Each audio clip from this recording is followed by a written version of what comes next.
ராணுவ தளவாடங்களை இறக்குமதி செய்யும் நிலையை மாற்றியமைத்த இந்தியாவின் பாதுகாப்பு ஏற்றுமதி கடந்த 11 ஆண்டுகளாக ஆண்டுக்காண்டு அதிகரித்து வருகிறது. ஆபரேஷன் சிந்தூரில் இந்தியாவில் உள்நாட்டிலேயே தயாரிக்கப்பட்ட ஆயுதங்களின் அதிரடி தாக்குதல்களைக் கண்டு உலகமே வியந்தது.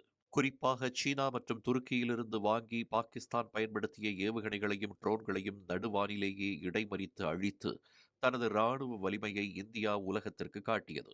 இந்த நிலையில் இந்தியாவின் பினாகா ராக்கெட் லான்ச் சிஸ்டத்தை வாங்குவதற்காக பிரான்ஸ் அரசு இந்தியாவுடன் பேச்சுவார்த்தை நடத்தி வருவதாக தகவல்கள் தெரிவிக்கின்றன. Pinaka multiple rocket launch system என்பது நீண்ட தூர பீரங்கி ஆயுதமாகும். பினாகா என்பது ஒரு வழிகாட்டப்பட்ட திட எரிபொருள் ஏவுகணையாகும். இது விரைவாக அதே நேரம் அதிக ஆற்றலுடன் சுடும் சக்தியை வழங்கும் வகையில் வடிவமைக்கப்பட்டிருக்கிறது. இந்த அதிநவீன ராக்கெட் லான்ச் சிஸ்டத்தை பாதுகாப்பு ஆராய்ச்சி மற்றும் மேம்பாட்டு அமைப்பான DRDO உருவாக்கி இருக்கிறது. பேராற்றல் மற்றும் துல்லியத்தை குறிக்கும் சிவபெருமானின் வில்லான பினாகா என்று பெயரிடப்பட்டுள்ள Pinaka MK1 multi barrel rocket launcher 40 kilometre வரம்பு கொண்டதாகும். அடுத்து உருவாக்கப்பட்ட பினாகா MK2 90 கிலோமீட்டர் வரம்பு கொண்டதாகும். மேம்படுத்தப்பட்ட பினாகா MK3 120 கிலோமீட்டர் தூரத்தில் உள்ள இலக்குகளை துல்லியமாக தாக்கி அழிக்கும் திறன் கொண்டதாகும். இது 250 கிலோ எடையுள்ள ஏவுகணைகளை சுமந்து சென்று எதிரிகளின் பதுங்கு குழிகள் மற்றும் ஆயுத கிடங்குகளை அழிக்கும் திறன் கொண்டதாகும்.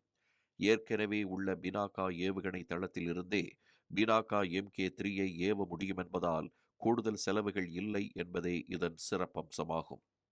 ஒவ்வொரு ஏவுகணையும் 8 வழிகாட்டப்பட்ட ராக்கெட்டுகளை சுமந்து சென்று 700க்கு 500 மீட்டர் கொண்ட பரப்பளவை 44 வினாடிகளில் அழிக்கும் திறன் கொண்டதாகும். அதாவது பினாகா ராக்கெட் லான்ச்சர் 44 வினாடிகளில் ஒரே நேரத்தில் 72 ராக்கெட்டுகளை வெவ்வேறு இலக்குகளை குறிவைத்து ஏவும் ஆற்றல் கொண்டதாகும். GPS வசதியுடன் ஏற்கனவே ஒரு வழிகாட்டப்பட்ட அமைப்பு நிறுவப்பட்டுள்ள இந்த பினாகா ஏவுகணைகள் மணிக்கு 5800 கிலோமீட்டர் வேகத்தில் சீறி பாய்ந்து தாக்குதல் நடத்துவதால் பினாகாவை இடைமறித்து அழிப்பது சாத்தியமே இல்லை என்றும் கூறப்படுகிறது. இதனால் எதிரி நாட்டு பீரங்கிகள், எதிரியின் விமானப்படை தளங்கள் மற்றும் எதிரியின் இராணுவ துருப்புகளின் நிலைக்களங்களை தாக்கி அழிப்பதற்கு பினாகா சிறந்த ஆயுதமாக இருக்கிறது. பினாகாவை ஒரு துல்லியமான ஷாட் கன் ஷெல் என்று கூறினால் பிரம்மோஸ் ஒரு சூப்பர்சோனிக் ஸ்னைப்பர் ரைஃபிள் ஆகும். மேலும் பிரம்மோஸுக்கும் பினாகாவுக்கும் இடையே உற்பத்தி செலவில் மிகப்பெரிய வேறுபாடு இருக்கிறது. ஒரு பிரம்மோஸ் ஏவுகணையின் விலை சுமார் 40 கோடி ரூபாய் ஆகும். அதே நேரத்தில் ஒரு பினாகா ராக்கெட் லான்ச் சிஸ்டத்தின் விலை வெறும் 2.3 கோடி ரூபாய் மட்டுமே.